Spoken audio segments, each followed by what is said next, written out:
Veľa toho už bolo povedané o posledných dňoch, o konci času a o poslednej generácii.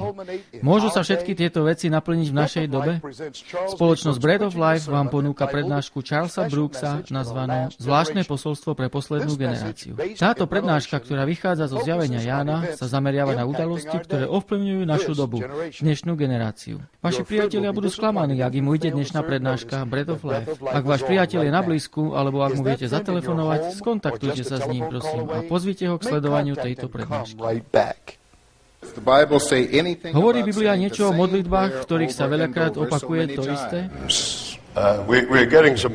Dostávame niekoľko priamych otázok a chceme vám dať na ne správnu odpoveď priamo z písma. Chcem vám zacitovať z Evanjelia Matúša, myslím, že je to v 6. kapitole. Prosím o chvíľu strpenia, kým to nájdem. Je to Matúš 6. kapitola a tam sa pozrieme na 7. verš. Toto hovorí Biblia. Ak ste chceli odpoveď, toto sú slová, ktoré sú napísané červeným. Sú to slova Ježiša Krista. Biblia hovorí, ale keď sa modlíte, používajte prázdne opakovanie ako pohania, lebo sa domnievajú, že pre tú svoju mnohovravnosť budú vyslyšaní. Mám to prečítať znovu? Nie je nutné vysloviť jednu modlitbu 50-krát, 75-krát alebo podobne. Biblia hovorí, keď sa modlíte, nepoužívajte prázdne opakovanie ako pohania, lebo sa domnievajú, že pre tú svoju mnohovravnosť budú vyslyšaní. To sú slova Ježiša Krista. Ďalšia otázka, prosím.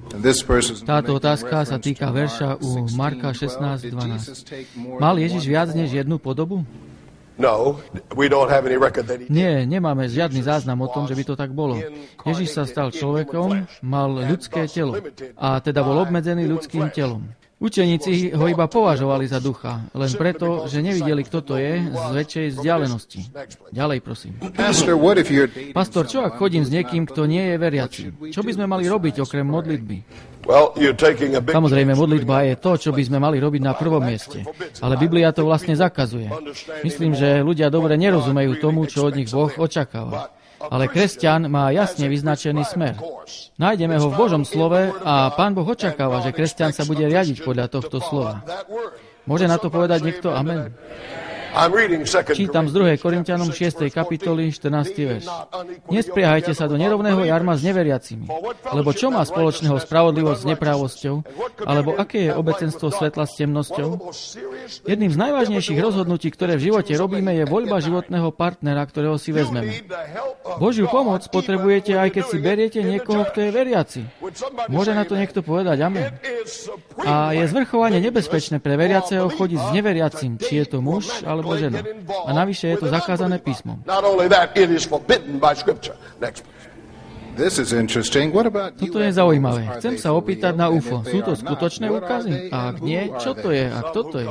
Tí, čo chodia často, vedia, že niektoré otázky dostávame opakovane. Ale je možné, že keď sme o tom hovorili, daná osoba tu nebola. V Biblii je jeden text, ktorý hovorí, že v poslednej dobe sa budú ukazovať strašné zjavy a veľké znamenia z neba.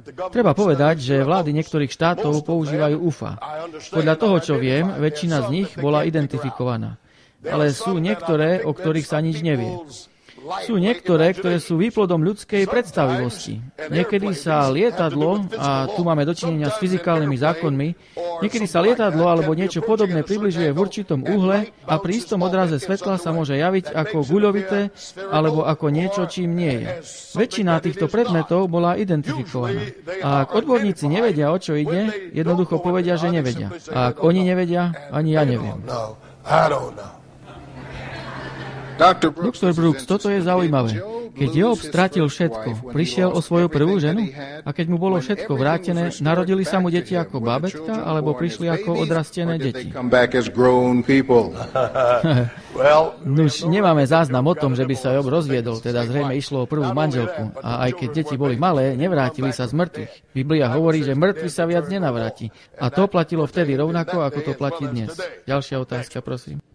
Pastor, keď som už bol pokrstený ponorením v cirkvi baptistov, mal by som sa nechať pokrstiť rovnako v inej cirkvi? Myslím, že sme o tom hovorili už na minulej prednáške. Krst je znamením alebo vonkajším prejavom vnútorného očistenia. Pri krste hovoríme svetu. toto je bod môjho začiatku, kedy chcem z viery robiť to, čo chce Pán Boh. A vtedy sme čítali zo Skutkov 18. kapitoly, kde muž menom Apollo prišiel do Efezu. A Biblia dáva veľmi dobré hodnotenie tomuto mužovi. V 25. verši čítame, že bol vynaučovaný ceste Pánovej, vrúci duchom, hovoril a učil správne o Pánu Ježišovi, ale mal obmedzené poznanie. Poznal iba krst Jánov. Napokon, keď budete čítať celý kontext, zistíte, že Apollo odišiel a prišiel do Korintu. A Pavel prišiel do Efezu, kde bol predtým Apollo. A Pavol tam našiel niektorých učeníkov, hovorí Biblia, to je prvý verš v 19. kapitole, našiel učeníkov, teda obrátených ľudí, ktorí žili podľa všetkého svetla, ktoré mali. Je to jasné? Chcem, aby to bolo jasné. Žili podľa všetkého svetla, ktoré mali a boli deťmi Božími. A Pavol im povedal, či ste dostali Svätého Ducha, keď ste uverili?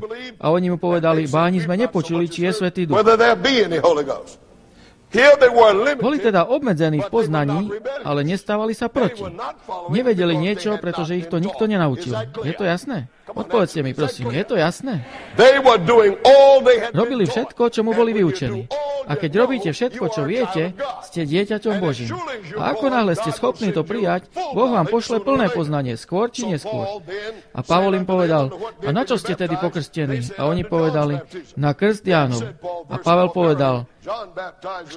verš, Ján krstil krstom pokánia a hovoril ľudu, aby uverili v toho, ktorý príde po ňom, to je Ježiša Krista. Inými slovami, ich zameraním bol Ján Krstiteľ. O krste na meno Ježiša ešte ani veľmi nepočuli. Ani o krste, ktorý sprikladnil Ježiš, o krste Duchom Svätým. Teda Biblia hovorí, že keď to počuli, dali sa pokrstiť. Toto boli kresťania, bol to Boží ľud a už boli pokrstení. Opätovný krst nebol popretím ich viery. Bol to dodatok k ich viere po novom poznaní.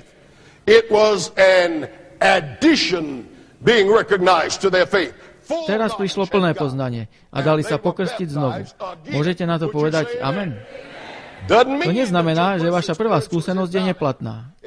To znamená, že keď prišlo plné svetlo, urobíte plné odovzdanie pre vašu vieru v Boha. A keď to urobíte, nechajte sa pokrstiť znovu. Krst predstavuje vstup do Božej cirkvi ostatkov. Ďalšia otázka, prosím. Pastor, raz som počula názor, že ak dám deti do kresťanskej školy, nenaučia sa orientovať v skutočnom svete. Je teda lepšie, keď chodia do štátnej školy? Viem, že v Biblii je napísané, vyučuj dieťa podľa spôsobu jeho cesty. A potom, keď sa aj zostarie, neuchýli sa od nej.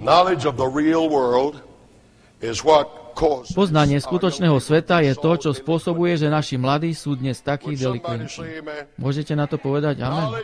Poznanie skutočného sveta je to, čo našu mládež pokazilo. Vidíte na mňa, aký som starý. A sú veci, ktoré sú dnes pre mňa totálne šokujúce. Zvlášť veci medzi našou mládežou. Používajú myšlienky a praktiky, o ktorých som ja ani nesníval, keď som bol tínedžer. Tomuto trendu musíme nejako čeliť. Všade, kde chodím, stretávam ľudí, aj v cirkvi, ktorí si myslia, že deti musia poznať veci vo svete, aby sa im mohli vyhnúť. Boh povedal Adamovi a Eve, nejedzte zo stromu poznania dobrého a zlého. A my sa dozvedáme, že Božia vôľa bola, aby ani nevedeli, čo je to zlo. Prečítam vám text, o ktorom som kázal pred dlhším časom. Snaď ho nájdem narýchlo. Rimanom 16. kapitola, verš 19. Počúvajte, sú ľudia, ktorí hovoria, ja to všetko musím vidieť, aby som vedel, čomu sa mám vyhnúť. Ale ak to uvidíte, môžete byť očarení a potom chytení do pasce. Niekto sa snažil ospravedlniť nemravné filmy a povedal mi, Pastor Brooks, veď to je len život. A ja som povedal, keď uvidíte telo rozkladajúceho sa mŕtvého psa na ceste, to je život tiež. Aj to je život. Ale nedáte $6 za stoličku, aby ste si tam sadli a dívali sa na to. Mali by sme mať vytríbený jemnocit. Počúvajte, čo hovorí Biblia v epištole Rimanom 16:19. Lebo sa všetci dopočuli o vašej poslušnosti a preto sa vám radujem. Ale chcem, aby ste boli múdri. Múdri na dobré a prostí na zlé.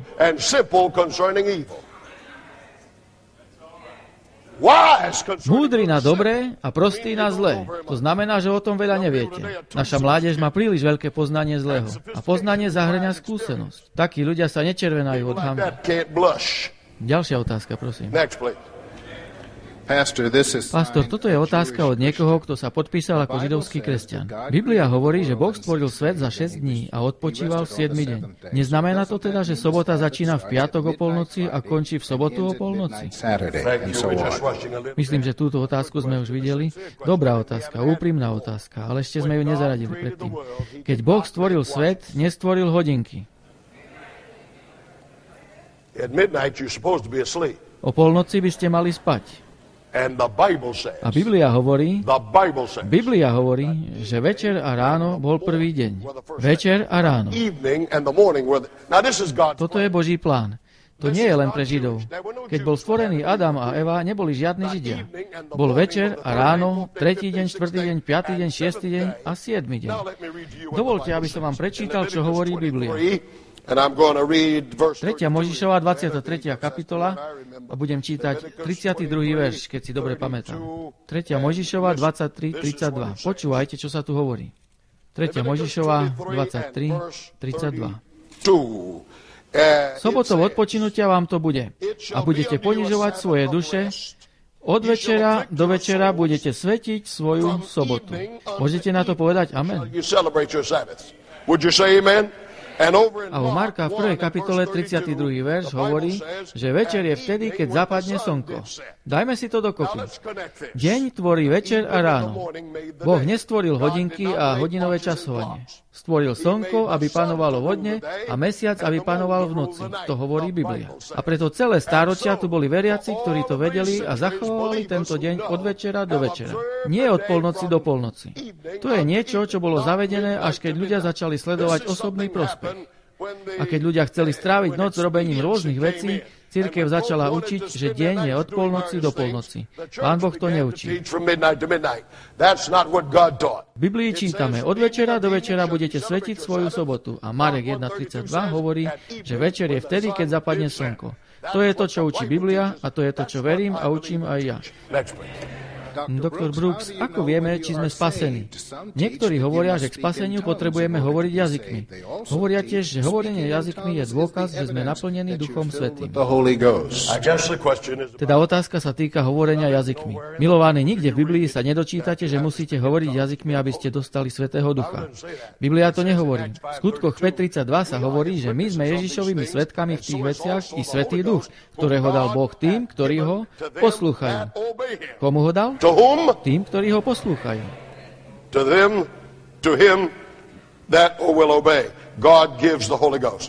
Chcem vám prečítať ešte niečo. 1. Korinťanom 13. kapitola. Určite ste to už čítali. Keby som hovoril ľudskými jazykmi aj anielskými a keby som nemal lásky, bol by som len cvenžiacim kovom alebo zvučiacim zvonom. Nezáleží na tom, koľkými jazykmi hovoríte, ak nemáte lásku. Čo? Lásku. Ježiš hovorí, ak ma milujete, robte čo? Ostrihajte moje prikázania. A ak to nerobíte, ste len cvenčiacim kovom a zvučiacim zvonom. V 14. kapitole Pavol podáva exegézu o jazykoch, pretože tento zmätok povstal v Korinte. A Pavol tu hovorí niekoľko silných vecí. Ten, kto hovorí jazykom, vzdeláva sám seba, ale ten, kto prorokuje, vzdeláva cirkev. A chcel by som, aby ste všetci hovorili jazykmi, ale radšej, aby ste prorokovali. Lebo je väčší ten, kto prorokuje, ako ten, kto hovorí jazykmi. Iba ak by aj tlmočil. Iba ak čo? Iba ak by tlmočil, aby sa vzdelávala cirkev. Pavol hovorí, že ak chcete niečo povedať v neznámom jazyku, niekto by mal cirkvi tlmočiť, čo vlastne hovoríte. A toto sa žiaľ nedieje v tých moderných, a teraz chcem to povedať pekne, v tých moderných pomilených hnutiach. To sa tam nerobí. Nikto netlmočí. Pavol hovorí v 6. verši. No teraz, bratia, keby som prišiel k vám hovoriac jazykmi, čo by som vám prospel, keby som vám nehovoril buď zjavením, buď známosťou, buď proroctvom, buď učením. A 8. verš. Lebo tiež keby trúba vydala neistý zvuk, kto sa bude chystať do boja? Inými slovami, Pavol hovorí, ja hovorím viacerými jazykmi ako vy všetci. Čo je to jazyk? Dám vám takú slovníkovú definíciu. Jazyk je reč. Prostriedok na tlmočenie myšlienok a pocitov. Keď tu teraz sedíte a počúvate ma, rozumiete, o čom hovorím. No ak blábolíte a nikto vám nerozumie, pôsobíte jednoducho zmätok v službe Bohu. A tu sa hovorí, keby truba vydala neistý zvuk, kto sa bude chystať do boja? Tak, ako sa to robievalo u nás v armáde. Zatrubilo sa na polnicu a vojaci mali budíček alebo nastalo striedanie stráži. Chlapi vedeli podľa zvuku trúby, čo mali robiť. Pavol používa túto analogiu. Keď zatrúbite na trúbu a vydáte nejasný zvuk a nikto nevie, čo to znamená, nikoho neupozorníte, nikto nebude vedieť, čo má robiť. Pavol pokračuje a hovorí viac vecí. Nechcem teraz čítať všetko, ale Pavol hovorí, ja hovorím jazykmi viacej ako vy všetci. To je 18. verš. Ďakujem svojmu Bohu. Prepáčte, musím vám povedať, že zápasím so silnou nádchou. Ale zabudnite na to. Ďakujem svojmu Bohu, že viacej hovorím jazykmi ako vy všetci. A verš 19. Ale v zbore by som chcel prehovoriť radšej 5 slov zrozumiteľne, aby som svojim hlasom aj iných poučil, než 10 000 slov neznámym jazykom. Môžete na to povedať amen? Na jednom mieste Pavol hovorí, keby sa zišiel celý zbor a všetci by hovorili jazykmi a vošiel by niekto, či nepovie, že sa zbláznili? A naozaj takto znie, ako pometení ľudia.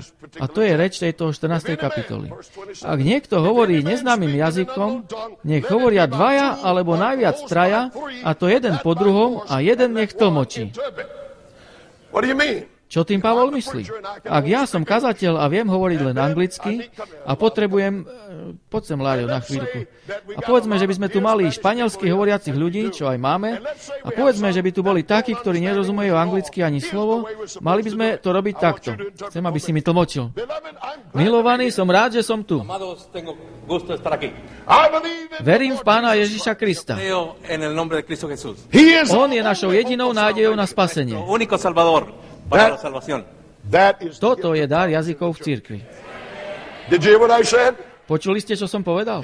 Tí, ktorí hovoríte anglicky, ste rozumeli mne. A španielčinári rozumeli jemu. Ale bol som na miestach, kde som potreboval 2 tlmočníkov po oboch stranách. Bolo to v Juhoafrickej republike. Na jednej strane to bol jazyk Zulu a na druhej strane Sutu. A keď som povedal, milovaný, Ježiš príde skoro, musel som počkať na jedného a potom na druhého. Biblia hovorí, že keď to chcete robiť, nech hovoria dvaja alebo najviac traja. Nie je dobre mať veľa rečníkov, lebo kým to všetci povedia, ľudia zabudnú, o čom sa hovorí.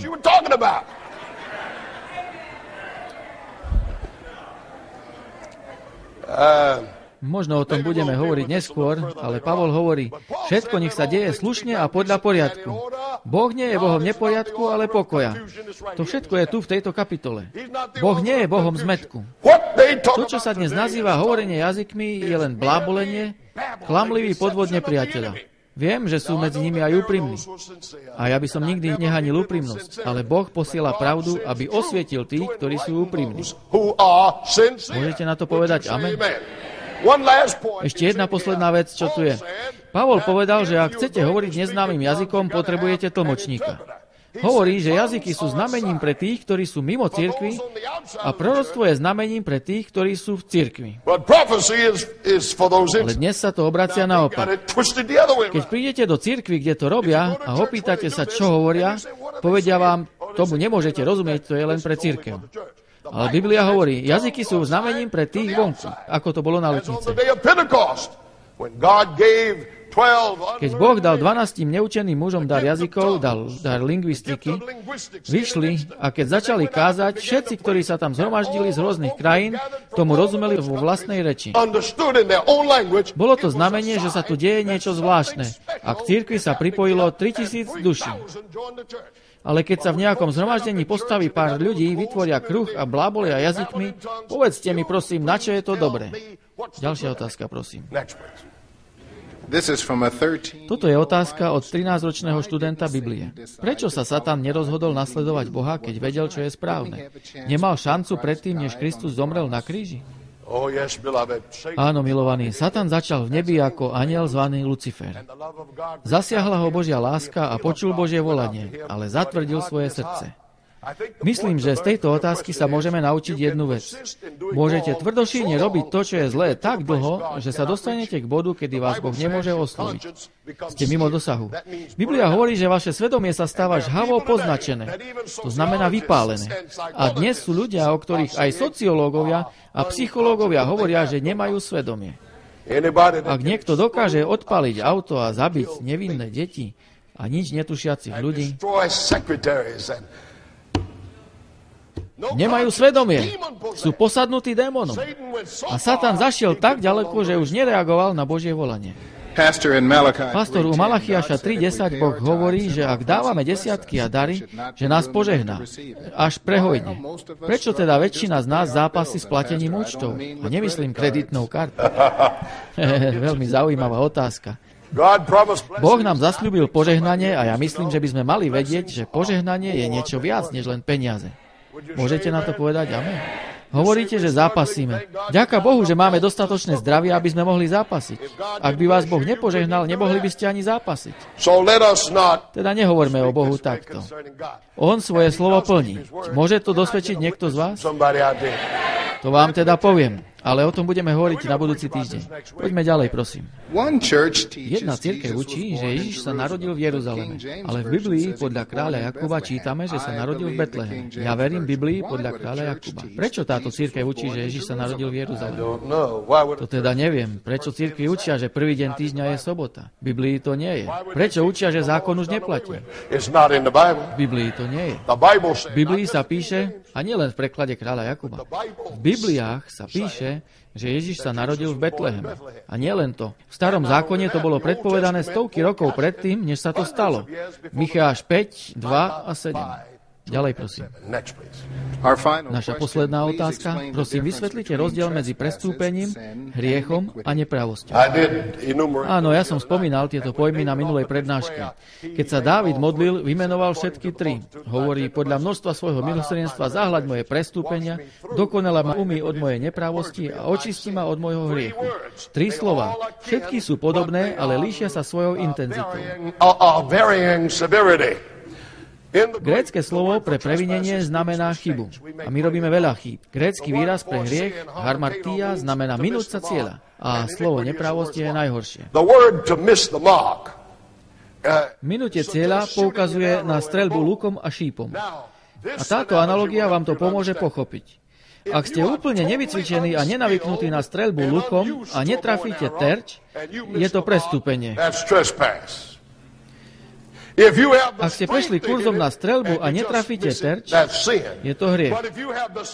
Ale ak máte skúsenosť a kvalifikáciu a úmyselne netrafíte terč, to je neprávosť. Neprávosť je páchanie hriechu napriek svetlu. Neprávosť je páchanie hriechu napriek poznaniu. Dovolte mi, aby som to povedal ešte otvorenejšie, aby to znelo aktuálne. Neprávosť je páchanie hriechu po tom, čo vám C.D. Brooks povie, čo hovorí Božie slovo a vy to pochopíte. Ak zajtra neposluchnete Boha, pochopíte lepšie, čo je to nepravosť. To je najhoršie slovo.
shall walk through the valley in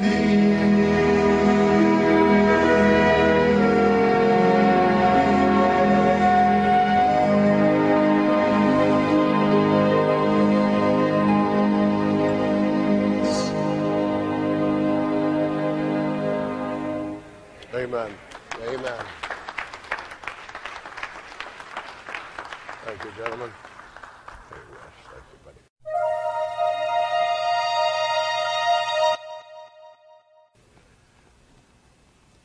Thank you, Breath of Life Quartet. Ďakujem kvartetu Breath of Life. Oni tu budú s nami ešte niekoľko dní. Budeme si môcť vychutnávať ich piesne dlhšie. They are those solemn messages which we preach. Sú to slávne posolstvá, ktoré kážeme.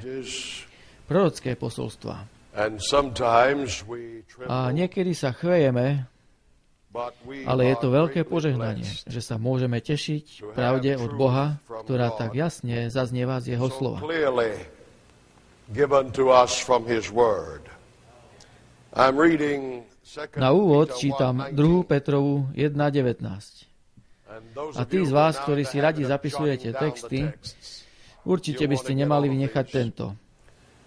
The Bible says we have also V písme čítame, a more aj máme sure istejšie word of prophecy, slovo prorocké. whereunto ye do well that A dobre robíte, že máte naň obrátený svoj pozor, ako na sviecu svietiacu na šerom mieste, until the day dawn, dokiaľ by sa nerozvidnel deň a nevzýšla dennica vo vašich srdciach. arise, rather, in your hearts.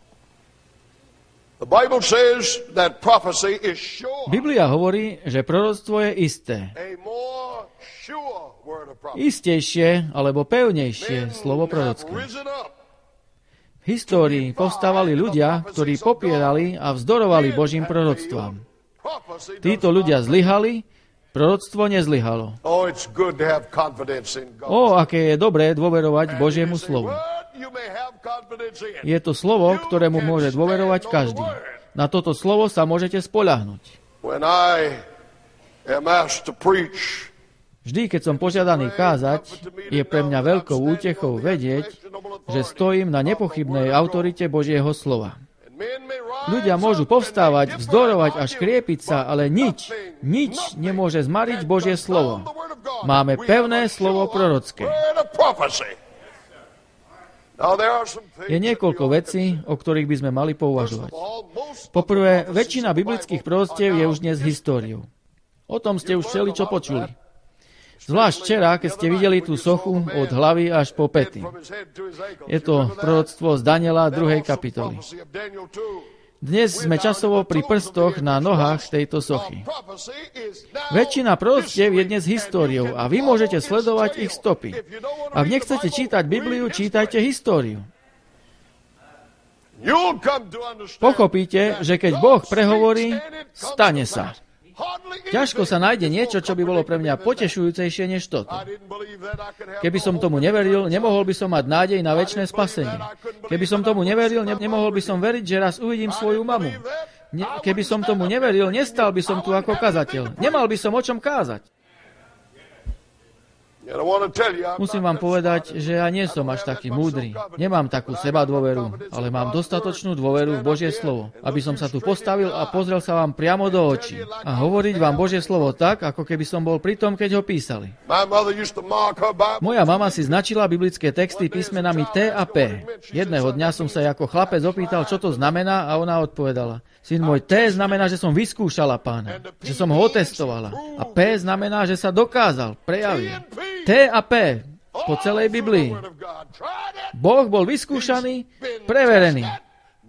Ľudia, ktorí pohrdali Bibliou, sa v nej snažili nájsť nejaký zádrhel, nejakú lož, nejaké protirečenie, ale nemohli.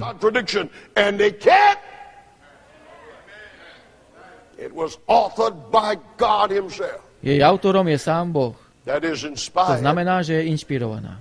V tom proroctve, ktoré sme preberali včera večer, sa hovorí, že raz vznikne mocnosť, to je Daniel 7.25, mocnosť, ktorá urobí tri veci, ktoré túto mocnosť identifikujú. Poprvé, bude sa rúhať Božiemu menu. hovoriť slova proti Najvyššiemu. Po druhé, unaví svätých Najvyššieho a po tretie, bude pomýšľať na to, že zmení časy a zákon.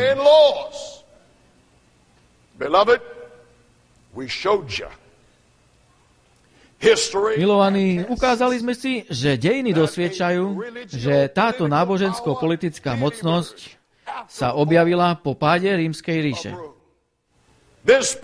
Táto mocnosť vystúpila na javisko dejín. Táto mocnosť naplnila každý detail tohto proroctva. Táto mocnosť odpadla cirkev. Cirkev, ktorá mala byť svetlom sveta, sa stala nositeľkou tmy a priniesla temné obdobie, smutnú epochu na celý svet. Bola to cirkev, ktorá priniesla tmu.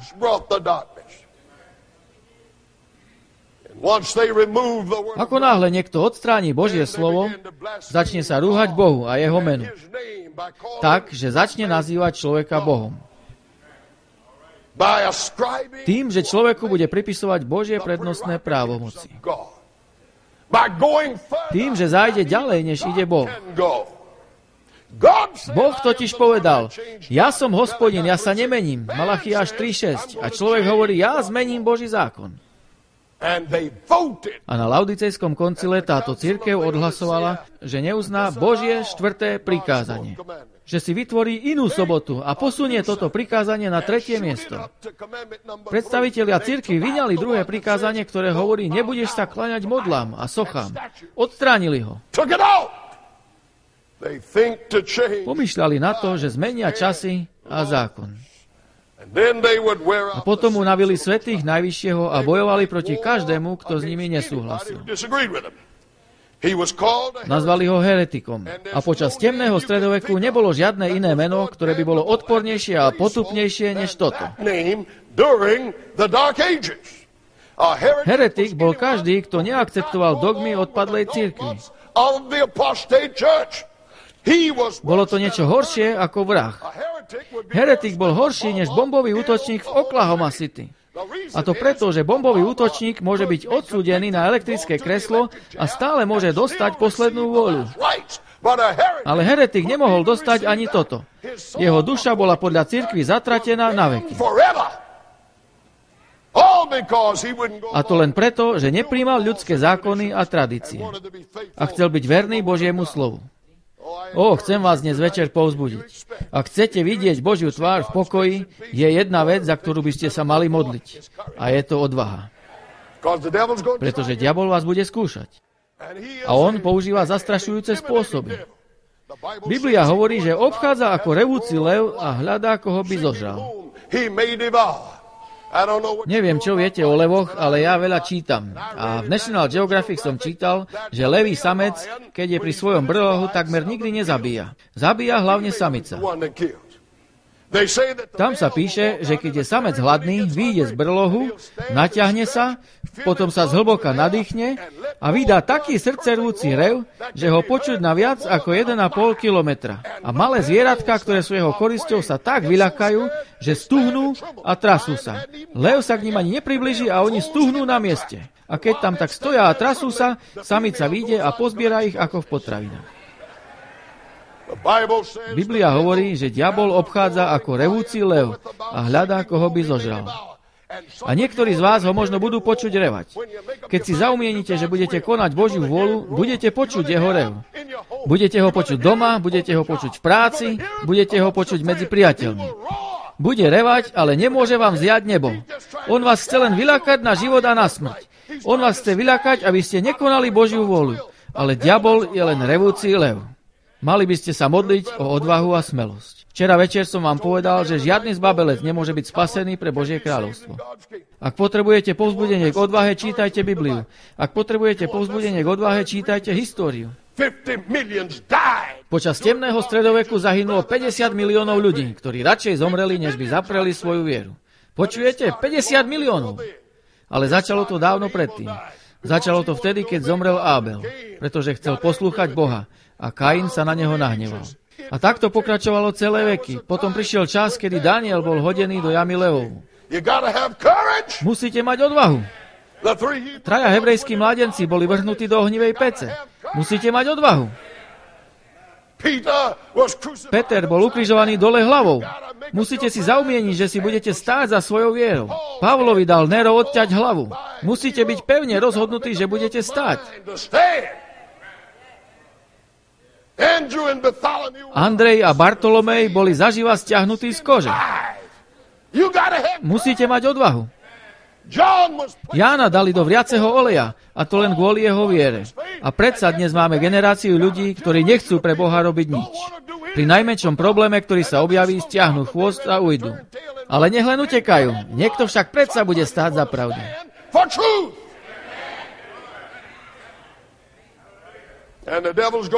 A diabol vás bude skúšať.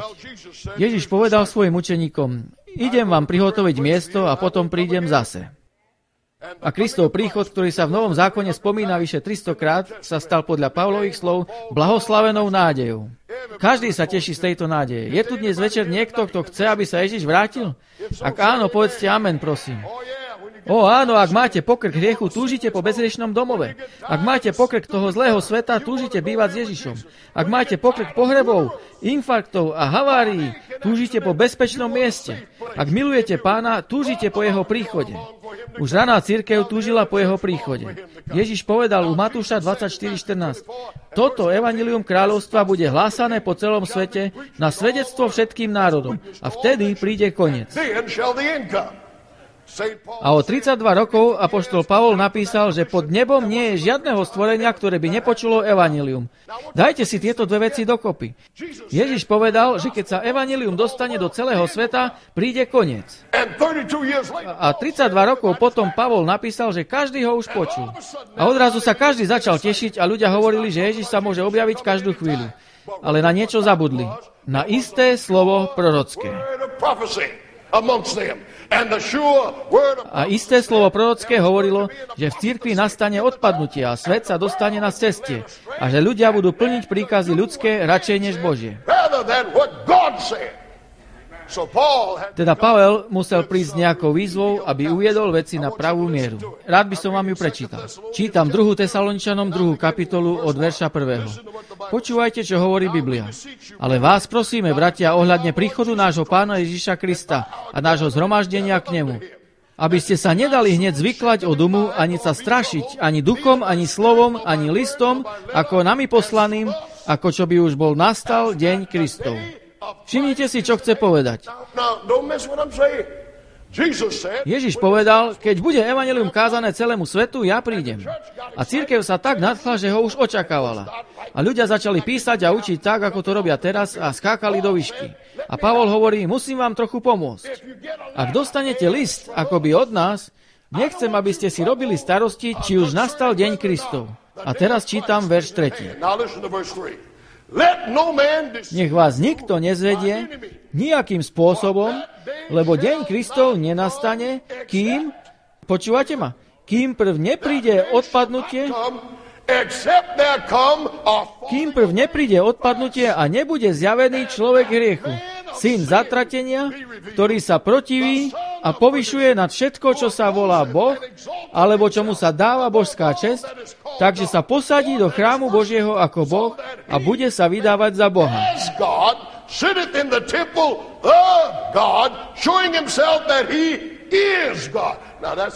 To je jednoznačná reč. Daniel to napísal 600 rokov pred narodením Krista. Ján to napísal v Zjavení 13. kapitole, ale Pavol sa snaží pomôcť cirkvi, aby našla svoju pozíciu. Netešte sa, že Kristus príde, pretože najprv musí prísť odpadnutie. Danielovo proroctvo sa musí naplniť. Aj Jánovo proroctvo sa musí naplniť. Teda ten deň nenastane, verš 3, kým nebude zjavený človek hriechu, syn zatratenia, verš 4, ktorý sa protiví a povyšuje nad všetko, čo sa volá Boh. Ani Boh sám nemôže zmeniť svoj zákon a človek hovorí, ja ho zmením. 1. Protiví sa teda Bohu a povyšuje nad všetko, čo sa volá Boh, alebo čomu sa dáva božská česť, takže sa posadí do chrámu Božieho ako Boh a bude sa vydávať za Boha. Či sa nepamätáte, že keď som bol u vás, som vám to hovoril? Pavel hovorí, netešte sa predčasne. Povedal som vám to, keď som bol u vás.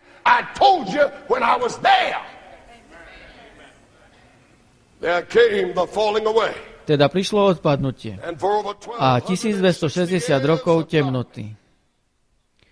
A celý svet sa trápil v tme. Preč s písmom! Biblie boli pozbierané a pálené na námestiach. Ak u vás našli výtlačok písma, mohli ste byť odsúdení na smrť. Čítal som príbeh z tohto obdobia o jednej žene. Viete, títo ľudia nemali vždy celú Bibliu pokope, niekedy mali len niektoré jej časti. Biblia bola vzácna a drahá. Táto žena mala niekoľko častí písma, podľa ktorých žila. Jedného dňa držala a čítala Bibliu a popri tom miesila cesto, aby upiekla bochník chleba pre svoju rodinu. V tej chvíli niekto zaklopal na dvere. Robili sa domové prehliadky. A ona, keď pochopila, o čo ide, vzala Bibliu, zabalila ju do cesta a vložila ho rýchlo do pece. A vojaci prehľadali dom, ale nič nenašli. Keď odišli, vyťahla chlieb z pece. Rozkrojila doslovný chlieb a vyťahla z neho chlieb života. Môže niekto povedať amen?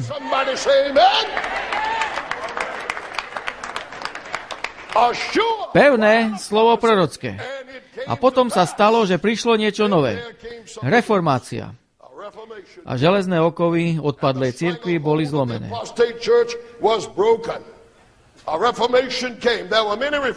Nastala reformácia. Povstalo veľa reformátorov, ale snáď ani jeden nebol taký úspešný ako Martin Luther. Martin Luther pribil svojich 95 dôkazov proti dogmám na bránu kostola vo Wittenbergu v predvečer Sviatku všetkých svätých. A vytvoril rozruch, zažal oheň, ktorý sa rozšíril po celej Európe. Napokon bol pozvaný na diskusiu s učeným doktorom Johnom Eckom, kde, ako som vám predtým povedal, rozkrájal Johna Ecka na kusy, slovom Božím. Potom bol predvedený pred nemeckého kráľa Karla V. a bol vyzvaný, aby svoje učenie odvolal. A keď Luther odmietol zaprieť vlastnú pravdu, ktorú poznal z milosti Božej, bol exkomunikovaný a vystavený pápežskej kliatbe. Jeho život nebol hodný smrti. Každý, kto by mu pomohol, hoci len tým, že by mu podal kus chleba, bol takisto vystavený pápežskej kliatbe a exkomunikácii.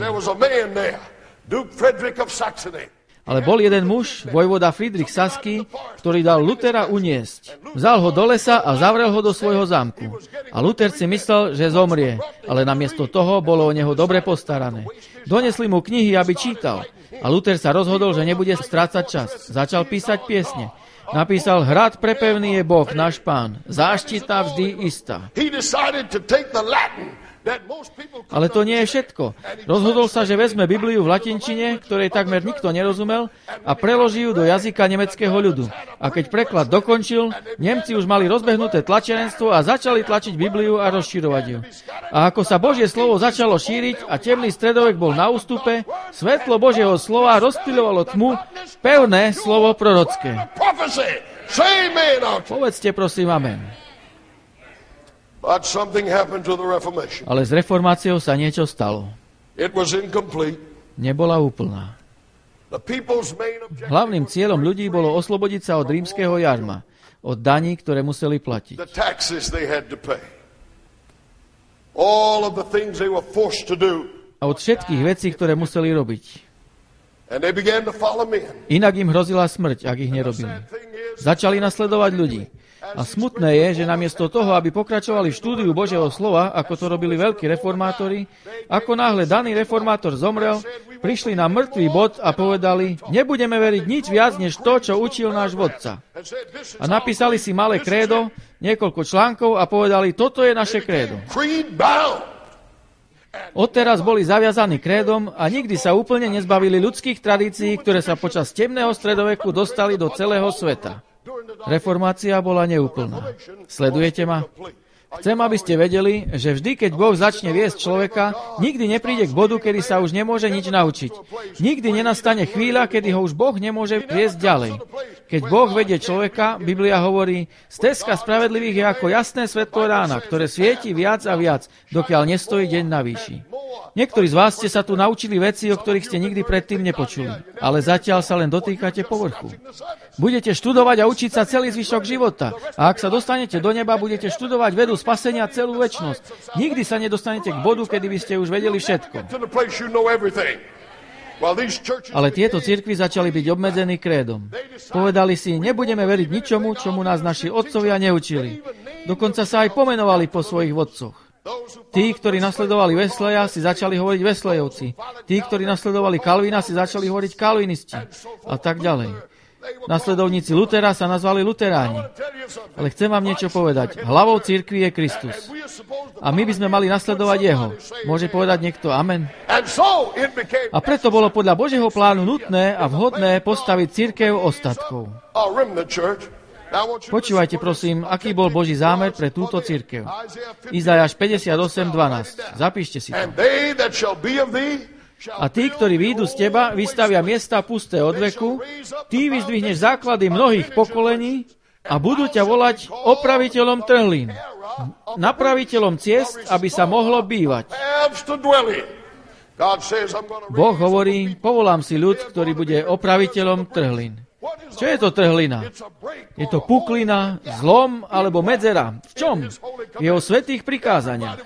Každý bol ochotný zachovávať 9 prikázaní, ale roztržka nastala okolo 4. prikázania. Či tam má byť?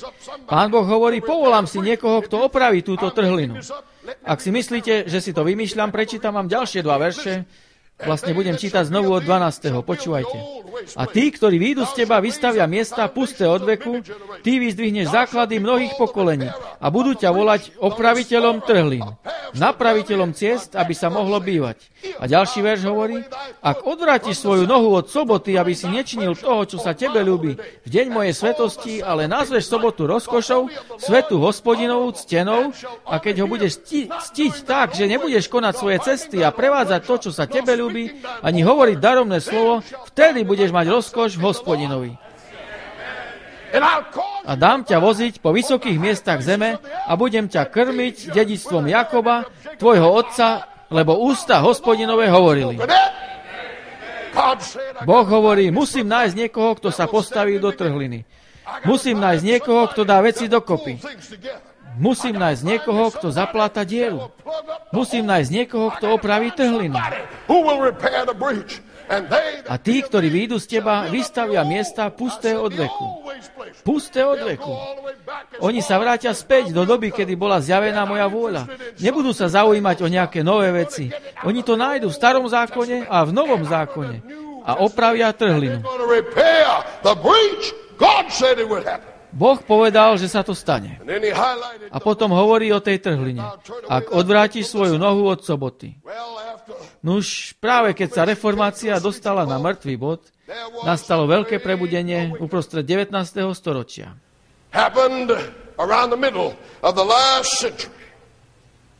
A potom sa dostávame do zjavenia 13. kapitoly, kde Boh hovorí o odpadnutí a predpovedá, že na konci času bude postavený obraz šelmy a vnúcované znamenie šelmy. Myslím, že to je naša téma na nedeľu večer, alebo zajtra večer. Znamenie šelmy. A ak niekto príjme to znamenie na svoje čelo alebo na svoju ruku, ale aby nedošlo k nepochopeniu, čo to znamená? Každý bude mať buď pečať Božiu, alebo znamenie šelmy. A Biblia hovorí, že Božiu pečať môžete dostať len na čelo. Ale znamenie šelmy môžete dostať na čelo alebo na ruku. Čo to znamená? Ak tomu skutočne veríte, dostanete ho na čelo. Tu je sídlo mysle, kde rozmýšľate a robíte rozhodnutia. Tu sídli vaša morálka, vaše normy správania a vaše presvedčenie. A ak uveríte bludu, ak sa rozhodnete veriť radšej človeku než Bohu, dostávate znamenie práve tu, na čelo. Ale je veľa ľudí, ktorí tomu neveria. Oni neveria nič. Oni chcú len pohodlný život. Oni povedia, ja tomu celkom neverím, ale nechcem stratiť prácu. Musím to urobiť kvôli pohodliu. Musím to urobiť, aby ma manžel nevyhnal z domu. Ja neverím v to, čo títo ľudia hovoria, ale musím to urobiť, aby som zapadol do spoločnosti, aby som nevypadol z kolektívu. Musím to urobiť, aby môj život pokračoval normálne ďalej, aby som mohol kupovať a predávať. Takíto ľudia ho dostanú na ruku. Tí, ktorí tomu veria, ho dostanú sem. Ale Božia pečať môže byť len tu. Božej pravde musíte veriť. A tak, dámy a páni, v zjavení Jána 13. kapitole je reč o znamení šelmy. A potom sa dostávame do ďalšej kapitoly, do 14. kapitoly. Tam Boh hovorí o skupine 144 000, ktorí sú neovplyvnení celým tým náboženským zmätkom. Napriek tomu, že celý svet podľa zjavenia 13 ide za šelmou, áno, každý pôjde týmto smerom. Bude tu skupina, ktorá bude čistá. Biblia hovorí, že sú to panici. Čo to znamená? Včera večer som vám povedal, že nečistá žena predstavuje odpadlú cirkev, ale čistá žena predstavuje pravú cirkev. Môžete na to povedať amen? A tu Boh označuje svojich služobníkov za panicov. Sú nepoškvrnení falošným učením. Sú neznečistení ľudskými tradíciami. Nasledujú Bibliu a jedine Bibliu. A Biblia hovorí, že sú panici, pretože sú čistí.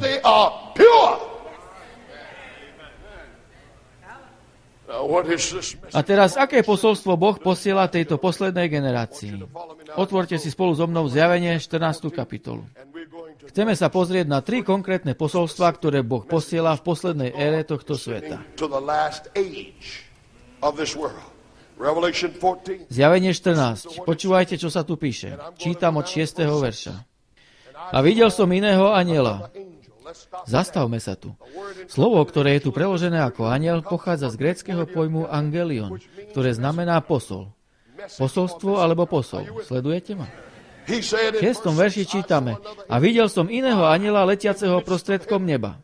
To je tiež symbolika. Ktorý mal večné evanjelium. Ktorý mal čo? Večné evanjelium. Nie niečo nové. Jedného dňa, keď som mal prednášku o sobote, prišiel za mnou niekto a opýtal sa: Pastor, prečo kážeš niečo nové? A ja som odpovedal: Sobota, o ktorej kážem, pochádza zo záhrady Eden. Aké staré posolstvo by ste chceli? Nedeľa, prvý deň týždňa, bol zavedený až na Laodicejskom koncile, 4. storočí nášho letopočtu. To je niečo nové. Pravda nie je nová. Je stará. V jednom starom černošskom spirituáli sa spieva: Je to tá stará viera. Stačila našim otcom, postačí aj mne. Môžete na to povedať amen? Text hovorí: Videl som anjela letiaceho prostredkom neba. To naznačuje rýchlosť a naliehavosť, ktorý mal večné evanjelium, aby ho zvestoval. Tento anjel káže. Toto posolstvo sa má kázať. Večné evanjelium, aby ho zvestoval tým, ktorí bývajú na zemi, a každému národu, i pokoleniu, i jazyku, i ľudu. Predstavte si ten obraz. Svet sa vynoril z temného stredoveku. Reformácia zlyhala. A do toho prichádza toto naliehavé posolstvo, symbolizované anjelom, aby bolo kázané na celom svete. Každému národu, pokoleniu, jazyku a ľudu. Veľkým hlasom. Niekedy mi ľudia hovoria: kážeš príliš hlasno. Ale viete, ja si nemôžem pomôcť. Nechcem sa dotknúť vašich citov. Povedal som zvukárom: stíšte mi zvuk. Ak nemôžete stíšiť mňa, stíšte reproduktory. Ale tu čítame, že toto posolstvo sa má hlásať veľkým hlasom. Hovoril veľkým hlasom. Počúvajte. Bojte sa Boha. Čo máme robiť? Báť sa Boha. A dajte mu slávu. Čo? Lebo prišla hodina jeho súdu. A kláňajte sa tomu, ktorý učinil nebo, i zem, i more, i pramene vôd. Toto je prvé posolstvo. Je to večné evanjelium, nič nové.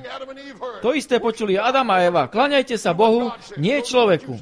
Robte to, čo hovorí Boh, nie človek. Je to tak? Teda prečo toto posolstvo prichádza teraz takto? Pretože vyše 1200 rokov ľudia ani nemali Bibliu. Teraz sa Biblia vracia. Možno nie všade, ale vracia sa. A ľudia ju začínajú čítať. A do toho prichádza posolstvo: bojte sa Boha. Už sa nemusíte báť ľudí. Nebojte sa už vojakov, že vás prídu zatknúť.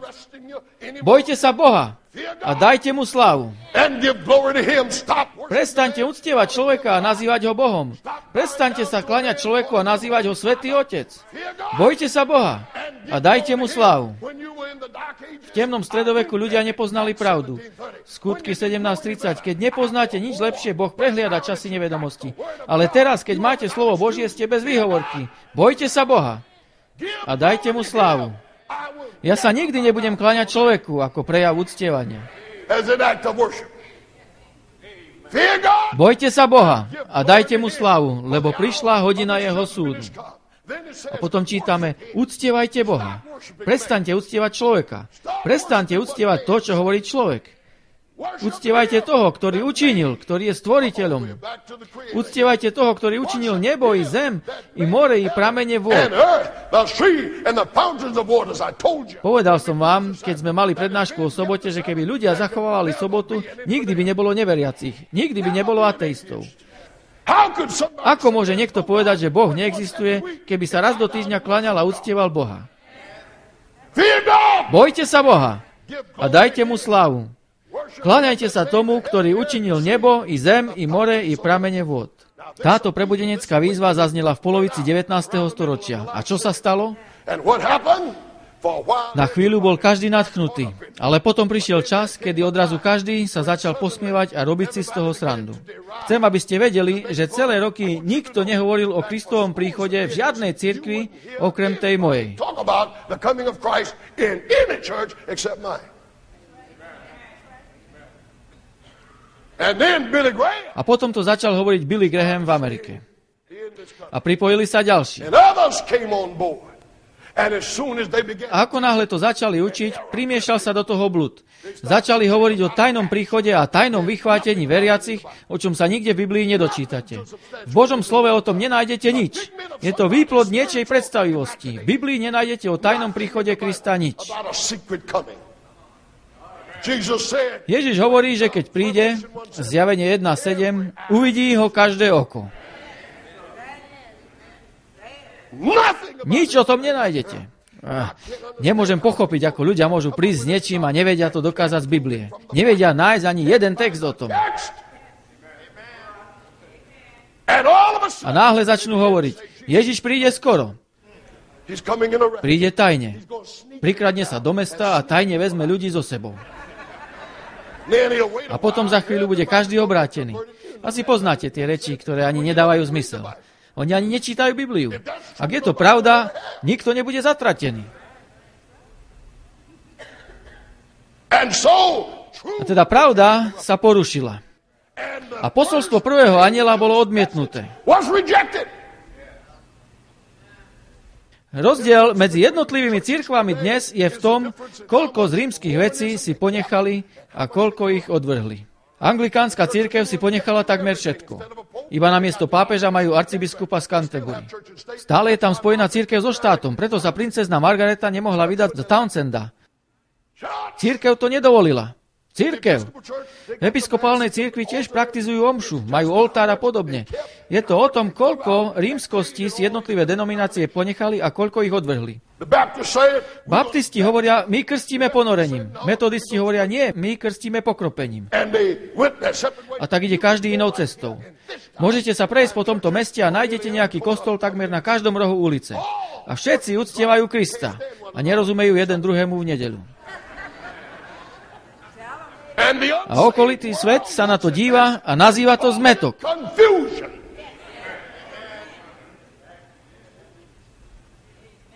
And when they A keď cirkvi odmietli posolstvo prvého anjela, zaznelo druhé posolstvo. Počúvajte verš 8. another angel say, A iný druhý anjel nasledoval a hovoril, padol Babylon, to veľké mesto, pretože vínom hnevu svojho smilstva napájalo všetky národy. of her fornication.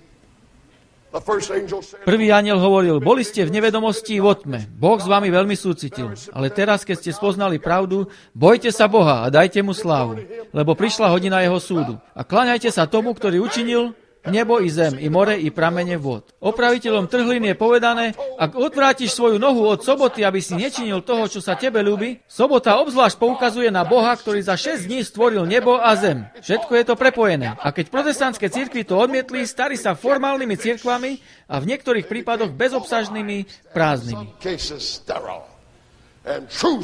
A pravda začala znovu zomierať. A druhý anjel hovoril, Babylon padol. Prečo Babylon? Babylon znamená zmetok. Tá myšlienka pochádza z babylonskej veže, kedy sa ľudia vzbúrili proti Bohu v neposlušnosti. A Boh zostúpil dole a roztrusil ich a vytvoril veľký diaspor. A keď sa rozišli do rôznych častí zeme, začali hovoriť rôznymi jazykmi. Kým boli pri veži, bol to Babylon, zmetok. A to je to, čím je náboženstvo dnes, do veľkej miery. Zmetok. Cirkvi učia, že keď človek zomrie, ide priamo do neba. A predsa sa každý bojí smrti. Ale ak by sme naozaj išli do neba, nemali by sme sa bať. Najlepšie by teda bolo pomôcť svojej matke zomrieť, aby šla do neba, nie? Kto by chcel zdržiavať svoju matku pred nebou? To je zmetočné. Duchovní stoja pri zosnulom a povedia, už je v nebi. A potom spievajú pieseň, keď svätí vstupujú do neba, túžim byť tiež medzi nimi. Ale ak už vstúpili do neba, tak ja chcem radšej zostať tu, tak dlho, ako sa dá. Netúžim byť medzi nimi. To je strašný zmetok. Babylon padol. Ale všimnite si, že sa tam hovorí dvakrát. Babylon padol. Jeden inšpirovaný písateľ napísal, raz to platí pre Rím a druhýkrát pre odpadlý protestantizmus. Padol rímsky katolicizmus, padol odpadlý protestantizmus, ktorý lipne na rímskom znamení.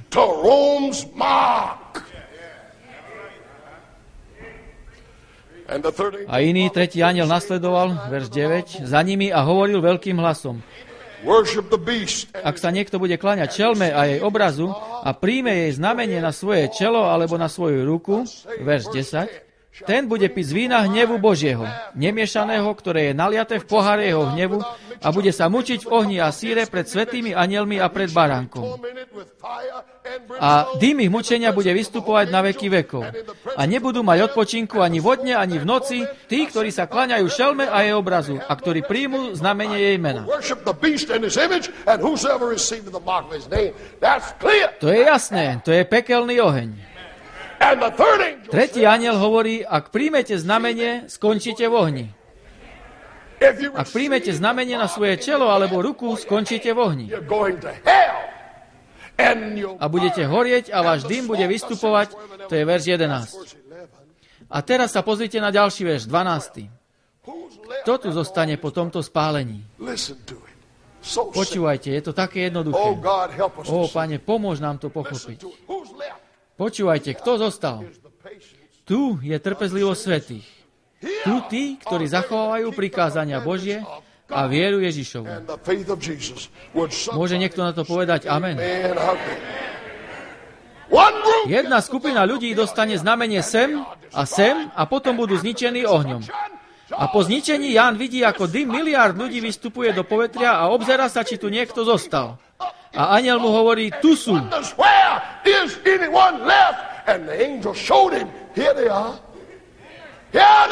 Tu sú. Tu je trpezlivosť svätých. Kto sú títo ľudia? Oni zachovajú prikázania Božie a vieru Ježišovu. Ó, milovaní, toto je posolstvo pre našu dobu. Vyše 1200 rokov ľudia žili v tme. Panoval Babylon. V roku 1810 bola založená britská biblická spoločnosť. V roku 1815 bola založená americká biblická spoločnosť. A začali rozširovať Biblie. Predtým Biblia stála celý majetok a teraz ste ju mohli získať zadarmo. Aj my ich niekedy rozdávame. Zadarmo. Minulý víkend jedna pani priniesla veľkú $75 Bibliu a venovala ju zadarmo. Dnes nemáme problém s tým, že by sme nemali Biblie, ale že ich nechceme čítať. Nechceme počuť, čo hovorí Biblia a chceme ísť s davom. A dav ešte nikdy nemal pravdu. U Matúša v 15. kapitole Ježiš hovorí, tento ľud sa mi blíži svojimi ústami a rtami ma ctí, ale ich srdce je ďaleko odo mňa. A 9. verš, nadarmo ma ctia, učiac učenia, ktoré sú nariadeniami ľudí. It's not an easy message, but Nie je to jednoduché posolstvo, ale je to pravda. Poďme sa na chvíľu pozrieť na plátno a zopakujme si to. Potom pôjdeme domov. ladies and gentlemen, Dámy a páni, v prorockom slove je jeden významný text o odpadnutí a o tom, čo spôsobí. speak great words. Bude vravieť slova proti Najvyššiemu a unaví svätých Najvyššieho a bude pomýšľať na to, že zmení Boží zákon. And it happened. A to sa stalo. I want you to follow this. Sledujte pozorne. The word of God. Božie slovo bolo pálené. Božie slovo bolo ničené. Božie slovo bolo zakazované. Nemohli ste ho mať ani doma. Found with it. And they could put you to death for that. Mohli ste byť za to odsúdení na smrť. Preto bola v našej krajine prijatá deklarácia ľudských práv, aby ľudia mali slobodu náboženstva, aby k vám nemohli prísť vojaci a aby vás nemohli vystaviť drsnému trestu. To všetko je zakotvené v deklarácii ľudských práv, v dodatkoch k našej ústave. Addendums to our Constitution. And we read. A my to čítame a ani tomu nerozumieme. Mnohí ani nevedia, čo znamená slovo protestant. They don't know why Nevedia, prečo sem prišli otcovia pútnici. Musíme o tom they čítať. come over here for a pleasure. Neprišli sem na výlet. Nešli na výletnú plavbu. They came over here to worship. Prišli sem preto, aby mohli uctievať Boha tak, ako chcú. A väčšina z nich zahynula v mori. A keď prišli do Plymouthu v štáte Massachusetts, bola zima. It was cold. A keď vyšli na breh, stáli na skale, ja som na nej stál tiež. When they got up on the Keď bank, vyšli na breh, pokľakli do snehu a ďakovali Bohu. thank Ďakovali Bohu a nemali ani domov. Nemali žiadne jedlo, nemali nič. Ale ďakovali Bohu. And you putting houses. A my uprednostňujeme domy a jedlo pred Bohom. Huh? Čo? Forgive me. Prepáčte mi to. Potom nastal temný stredovek, ktorý priniesla cirkev. The intrepid Martin Luther, augustiniánsky mních, začal veci obracať hore nohami. upside down. A on sa postavil a po štúdiu písma povedal, spravodlivý bude žiť z viery. Nie zo všetkých tých skutkov, to je pohanstvo. Žiadne peniaze vám nemôžu zabezpečiť, aby ste šli do očistca alebo do neba. You're saved by grace. Spasenie je z viery. Free. Zdarma. Luther. Luther začal revolúciu. Prišlo svetlo. When the Keď prišla Biblia, svetlo sa vrátilo. Môžete na to povedať amen. ladies and gentlemen, Dámy a páni, Biblia hovorí, čítam z Izajaša 58. kapitoly. A tí, ktorí výjdu z teba, vystavia miesta pusté od veku, ty vyzdvihneš základy mnohých pokolení a budú ťa volať opraviteľom trhlín, napraviteľom ciest, aby sa mohlo bývať. if thou turn away thy foot, Ak odvrátiš svoju nohu od soboty, aby si nečinil toho, čo sa tebe ľúbi v deň mojej svetosti, ale nazveš sobotu rozkošou svetu Hospodinovú ctenou, a keď ho budeš ctiť tak, že nebudeš konať svoje cesty a prevádzať to, čo sa tebe ľúbi, to je Izajáš 58, 12 a 13. word of God. To je Božie slovo, ktoré sa nazýva pevné, slovo prorocké. Revelation. Zjavenie 13 odhaľuje znamenie šelmy. Hovorí o ňom veľmi jasnou rečou. Language. And the next, A v ďalšej kapitole Ján hovorí, videl som vo videní 3 anielov. the first thing, Prvý aniel letel prostredkom neba. Títo anieli majú osvietiť celú zem svojou slávou. the whole world with his glory. A videl som iného aniela letiaceho prostredkom neba, ktorý mal večné evanjelium, aby ho zvestoval tým, ktorí bývajú na zemi a každému národu i pokoleniu, i jazyku, i ľudu. Zjavenie 14.6. Dámy a páni, tento prvý anjel vyzýva mužov a ženy, aby sa vrátili k Božiemu slovu a odvrátili sa od odpadnutia, od tradície a od všetkého, čo je nebiblické. Tradition. Away from that which is totally unscriptural. That angel Tento anjel vyzýva ľudí, aby uctievali Boha a nie človeka, ktorý sa nazýva Bohom. called himself God. That's what that angel To bola úloha tohto anjela a to bola úloha, ktorú splnil. and the whole A celá zem bola osvietená v tzv. Veľkom prebudení. but the churches hot Ale cirkvi sa zatvrdili a nechceli sa zmeniť. A keďže sa nezmenili, čítame, že nasledoval druhý anjel, ktorý hovoril, padol, padol Babylon. Babylon is fallen, is fallen. What's wrong? Čo sa stalo s Babylonom? Because she made Vínom hnevu svojho smilstva napájalo všetky národy. of her fornication. So another Teda nebom letí druhý anjel, ktorý nesie to neprehliadnutelné posolstvo celej generácii ľudí, ktorí sa zatvrdili vo svojom zdore proti Bohu, were hard. ktorí odmietli odvrátiť sa od ľudských dogiem a tradícií a prikázaní a falošnej soboty a falošného učenia a pridržali sa toho. False Sabbath and false teaching. They held on to it. And the A spoločným putom všetkým týchto cirkví je nedeľa. Baptisti, metodisti, holdonisti, letniční, mormoni, všetci sa držia nedele, ktoré je dieťaťom rímskej and cirkvi. it is the offspring of the Roman church. You be here tomorrow night. Ak tu budete zajtra večer, ukážem vám dokumentáciu. And the third angel A iný, tretí anjel nasledoval za nimi a hovoril veľkým hlasom. Ak sa niekto bude kláňať čelme a jej obrazu a príjme znamenie na svoje čelo alebo na svoju ruku, ten bude piť z vína hnevu Božieho zmiešaného, ktoré je naliaté v poháre jeho hnevu. this is the last. Toto je pred nami, toto je posledné posolstvo. To je ono, posledné posolstvo. Nie je to populárne posolstvo, dámy a páni. You gotta hear. Ale musíte počuť ten Boží hlas. You can't wait on some handsome. Nemôžete čakať na nejakého pekného, nežného a ohľaduplného kazateľa ako ani ja. Musíte počúvať Božie slovo, musíte počuť to, čo hovorí Boží duch. Toto je cesta, toto je pravda. Ak mu budete vzdorovať, môže to napokon znamenať prijatie znamenia na vaše čelo alebo ruku. Tam sa hovorí, že ten sa bude mučiť pred svätými anjelmi a pred baránkom. Zjavenie 14, 9 a 10. That is the third angel. Toto je trojanielské posolstvo. Ale potom je tu ďalšie posolstvo. Ešte jedno. Biblia hovorí, že smrteľné objatie blúdu je zlomené a nemusíte mu načúvať. Broken. You don't have to listen to it. The truth. Prichádza pravda. Pravda nie je pravdou, pretože to hovorím ja. Pravda je pravdou, pretože to hovorí Boh. A poviem vám, ani sobota nie je sobotou, pretože prídete sem do modlitebne. Sobota je sobotou, aj keď idete na ihrisko. Stále je sobotou. Sobota nie je sobotou, pretože sa pridáte k cirkvi.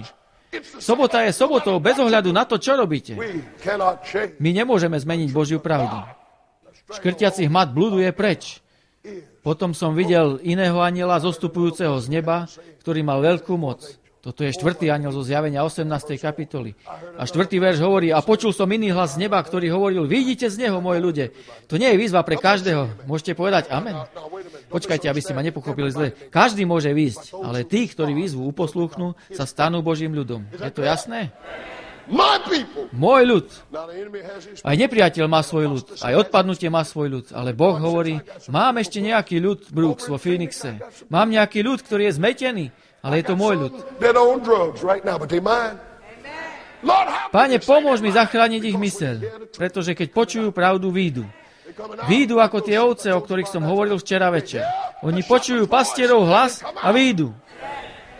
when you come out. Prosím, výjdite, moji ľudia. Come out of Výjdite z Babylona, moji ľudia, aby ste sa nezúčastnili jeho hriechov. sins. What is sin? Čo je to hriech? Poďte, odpovedzte mi, prosím. Čo je to hriech? Sin. Prestúpenie zákona. Come out. Boh hovorí, vyjdite z neho, aby ste nemali účasť na prestupovaní zákona, aby ste nedostali z jeho rán. Not of her plagues. Pretože ja budem súdiť zem 7 poslednými ranami. Get out of Vyjdite odtiaľ skôr, než začnem vylievať rany. the plagues. Come Vyjdite z neho, moji ľudia, hovorí Boh. and eventually A napokon budú ostatní vydaní plameňom ohňa. the third angel said, Tretí anjel hovorí, budú horieť v ohni a síre a dým ich mučenia bude vystupovať na veky vekov. but there's another. Ale je tu aj iný zástup. Sláva Bohu! Je tu aj iný zástup. And they Je to ľud, ktorý bude vítaný v slávnom domove s Ježišom. Keď spasení budú vstupovať do neba, túžim byť medzi nimi. don't you? Vy nie? I don't want Nechcem ostať trčať tu na zemi a čakať na oheň a síru. I want to Chcem počuť zvuk Božej truby. and if I A ak budem musieť zomrieť, nechcem zostať v tom chladnom hrobe, chcem výjsť, pretože neplánujem tu zostať, milovaný. Neplánujem tu zostať a robím, čo môžem, aby som povedal ľuďom, že Ježiš nás pozýva domov. to tell somebody else Jesus is inviting us home. There's not a lot of other things. Už pred nami nie je veľa vecí, ktoré sa majú udiať. Toto je posledné posolstvo. Toto je Božie posolstvo pre poslednú generáciu. Vyjdite von! Pretrhnite jarmu tmy. Postavte sa za Božie slovo. A jedine Božie slovo. Pretože jedného dňa budete v jednom alebo v druhom zástupe. Buď budete mať Božiu pečať a budete privítaní doma, alebo budete mať znamenie šelmy a budete čakať na oheň a síru. Ja chcem ísť do neba, a vy? Now, have you understood? Porozumeli ste mi dnes večer? Ak áno, povedzte amen, prosím. You understand? Pochopili ste, že ak chcete ísť do neba, musíte konať Božiu vôľu? Do you Rozumiete, že potrebujete odvahu? have courage? Can't make excuses. Nemôžeme sa vyhovárať. Pán Boh nám nikdy nič neprikazuje bez toho, aby nás k tomu neuschopnil. If God Ak ma Boh požiada, aby som preskočil cez túto stenu, mojou úlohou je skočiť a Božou úlohou je otvoriť stenu. He never asked, On od vás nikdy nežiada niečo nesplniteľné. get off these. Odhoďte výhovorky. My grace is sufficient. Dosť je moja milosť. I Ja ti vždy otvorím cestu nejakým spôsobom, hovorí Pán Boh. Toto nie je žiadna hra. Ja som sem neprišiel na to, aby som vás zabával. Aby som kázal to, čo sa káže vždy a všade. Prišiel som, aby som vám povedal tieto 3 posolstva. A ukázal vám, že Boh vás miluje nevysloviteľnou láskou. On nechce, aby niekto, kto je v tejto miestnosti, bol zatratený. On chce svätý ľud. On vás miluje. Ako to viem? Takže aj mne dal do srdca lásku k vám. Večer v posteli sa modlím. Pane, prosím ťa, daj, aby to nebolo zbytočné.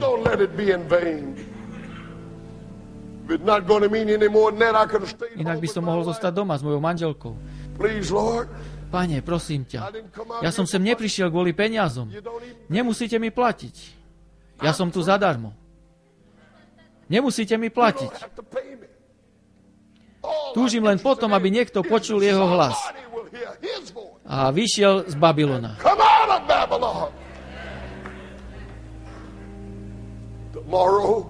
Zajtra sa tu koná bohoslužba, kde uctievame Boha podľa Božieho slova a nie podľa slova Ríma.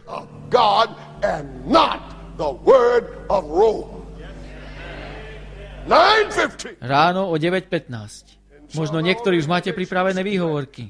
Ó, Pane, pomôž nám vidieť, že koniec je blízko a že Ty si dôležitejší než priatelia, dôležitejší než práca, dôležitejší než zápasy, dôležitejší než nakupovanie, dôležitejší než čokoľvek iné, pretože čoskoro bude všetko na nič.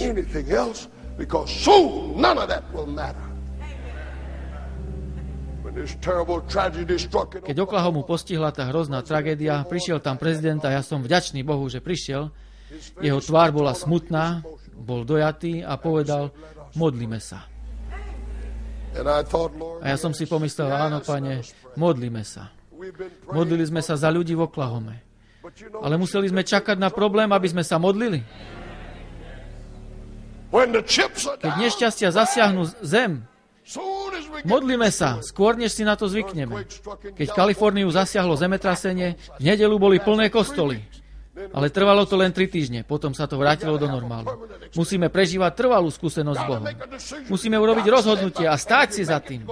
A ak to urobíte, budete skúšaní. Diabol chce vedieť, či máte pevnosť. Stojte. Boh bude stáť pri vás. Nikdy vás nesklame.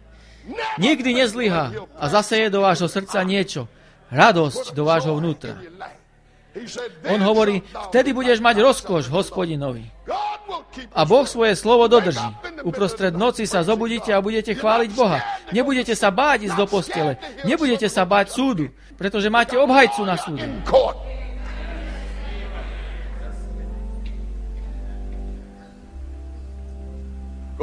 A pôjdeme do neba s Ježišom. Ja túžim tam byť. Ľudia sa snažia vykresliť nejaké obrazy, ale nedokážu to. Biblia hovorí, čo ho oko nevidelo a ucho nepočulo a čo na srdce človeka nevstúpilo, to všetko Boh prihotovil tým, ktorí ho milujú. Jedna osoba, ktorá to videla vo videní, povedala, že tráva mávala pred kráľom Ježišom Kristom a každé steblo sa lesklo ako vlákno zo zlata. Ak je tráva taká nádherná, všetko ostatné musí byť úžasné. Ježiš hovorí, idem vám pripraviť miesto. Viete, ja som videl nejaké nádherné domy a kaštiele vo Phoenixe. Videl som rezidenciu, kde býva senátor Buckley. Má veľa peňazí. My bežní ľudia sa na to môžeme len pozerať a povedať, aké je to úžasné. Ale keď prídem do neba, nebude ma to trápiť. On pre mňa buduje nebeskú rezidenciu tam hore. Žiadne exilové útočisko. Stále budem spievať sláva Bohu. Som dieťa kráľa. Pre mňa nastanú lepšie časy. Lepšie časy, čoskoro. Nebudem sa musieť starať o peniaze, lebo budem po nich chodiť. Ulice zo zlata, brány z perál. Nebudem sa báť, že ochoriem na nádchu, lebo Biblia hovorí, že nikto z obyvateľov nepovie, som chorý. Boh zotrie každú slzu z ich očí a smrti už viacej nebude. Ani žalosti, ani kriku, ani bolesti viacej nebude, lebo prvé veci pominuli. Zjavenie 21.4. Ja tam chcem ísť. A on mi pripravil cestu. Nemá zmysel ísť do pekla. Ježiš nám dal východisko. On zaplatil všetky naše dlhy. Ježišova krv zahladila môj hriech. Je to zjav nesmiernej lásky. Teraz som čistý ako sneh. be washed in white as snow. The books Nebeské are záznamy sú vymazané, keď činím pokánie. You're stupid to go. Boli by sme hlúpi, keby sme si vybrali oheň. Don't have to go. Nemusíme. On zaplatil nie striebrom a zlatom, ako hovorí Peter, ale svojou drahocennou krvou. Zaplatil svojou zlatou krvou a striebornými slzami. He paid. And if nothing, A ak vami nič nepohne, pozrite sa, čo sa stalo na kríži. Jeden písateľ napísal, ak vami nepohne kríž, nemôžu vás vyľakať ani hrôzy pekla, aby ste boli kresťanmi. look at the Pozrite sa na kríž, ako tam zomiera Boh, pokrytý krvou, potom a pľuvancami. and spit. Look at the cross. Pozrite sa na kríž a vidzte tie muchy, ktoré lietajú okolo jeho rán. And the Pozrite sa na kríž a vidzte Boha. look at the cross and see God. O, ako nás miloval. Nemusíme byť zatratení. Potrebujeme odvahu poslúchať Boha za každých okolností. Under all circumstances. Ja plánujem poslúchať. A čo vy? If you Ak áno, postavte sa prosím a modlite sa spolu so mnou aj dnes. Oh, Father, Náš Otče, you see us. Ty nás vidíš, You know Ty nás us. poznáš. Save us. Prosíme ťa, zachraň nás. There is Je niekto, kto sa o nás zaujíma. but ale time čas is letí. running out. Je niekto, There kto is sa o nás someone who zaujíma. cares. Don't yield Nepodľahnime to fear strachu a and doubt. pochybnostiam. There is Je someone niekto, who kto sa o nás cares. His zaujíma. grace Jeho milosť je všade all okolo about. nás. For that Je, someone who lebo ten, kto sa o nás zaujíma, je Ježiš. There is someone who cares. The last Je niekto, kto sa o nás zaujíma. Počujeme posledné varovanie. Je niekto, kto sa o nás zaujíma. Obráťte sa od svojich omylov. Je niekto, kto sa o nás zaujíma. Prilnime k jeho vzácnemu slovu. Lebo ten, kto sa o nás zaujíma, je Ježiš. Nech ťa požehná Hospodin a nech ťa ostríha. Nech Hospodin dá svietiť na teba svoje tvári a nech ti je milostivý.